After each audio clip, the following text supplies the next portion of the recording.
mean, I ask myself questions like, I mean, I grew up primarily Republican. Well, not primarily. I grew up fully Republican, hardcore at one point.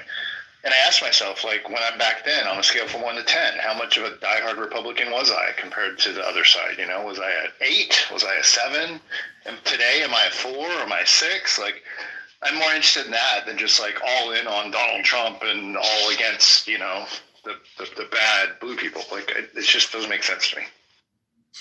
Yeah, well, the thing with the labeling and the boxing people, it's just because I guess it just helps our brains, you know, to deal with them.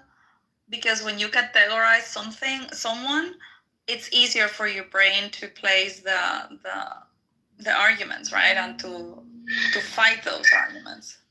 It is, but it also, for somebody like me that values individualism and artists in general, and I'm an artist, we don't appreciate being put in boxes. We don't appreciate people making assumptions of us like that. Like, it's way more complex than that. Most people are way more complex than that. So I just don't understand. I don't treat people that way, so I don't understand why people treat me that way, especially in Clubhouse. It's fucking ridiculous. Because it's a thing, you know. I don't take it personal. I don't take it personally. I'm not taking it personally. It's just it's difficult to be heard when people want to hear what they want to hear, you know? It's tough. Like yesterday, I mean, I was being completely logical about what I think, and to me, it makes absolutely no sense to like just be all in on Donald Trump being incredible based on a month. Like for me, I'm like, let's see. I get he's doing a lot. A lot of these things will be overridden. I mean, these are executive actions. He's not even working with Congress to get anything permanently put in place. So like, I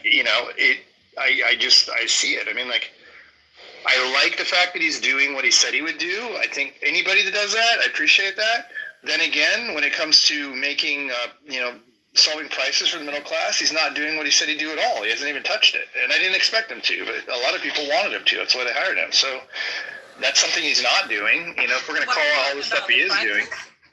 Yeah, I mean, attacking prices in general. He's not doing it at all. He warned us to buckle in because they're going to go up. Yeah, tariffs. Like that, people wanted them to go down. No, that's not true. I mean, but you can tariffs are not going to lower prices. Republican and free market person. You cannot, which Donald Trump is a free market person.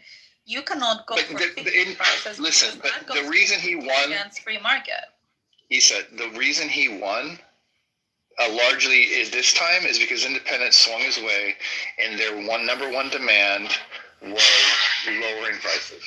Yeah, and that's the one thing he's not doing. He's not doing it at all. Disorders about related to energy and tariffs and stuff, the prices are gonna come down.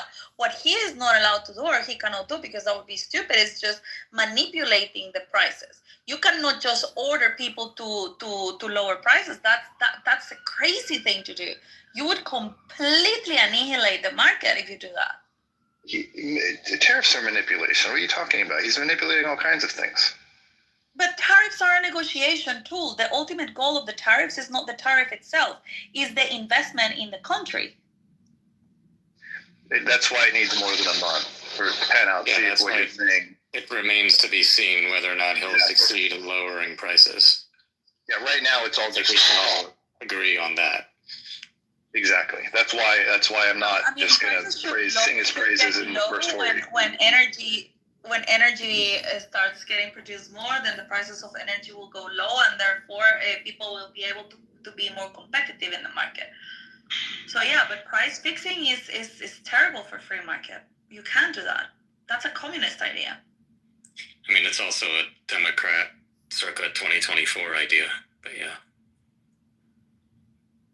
Yeah, communist. I don't think they were being serious. I just think that they had no other response for the problem of inflation, so they just blamed the greedy corporations and promised price controls that they never would have done had they won the election, because everyone knows price controls only fuck shit up. Well, exactly. Yeah, A, everyone knows that, and B, as much as a Democratic politician might want to say that, any of the advisors he's able to actually put in charge of those things knows it to be true. Yeah, it's too risky. Unless it's Bernie Sanders, he might actually go for price control. Yeah, no, he's a true believer.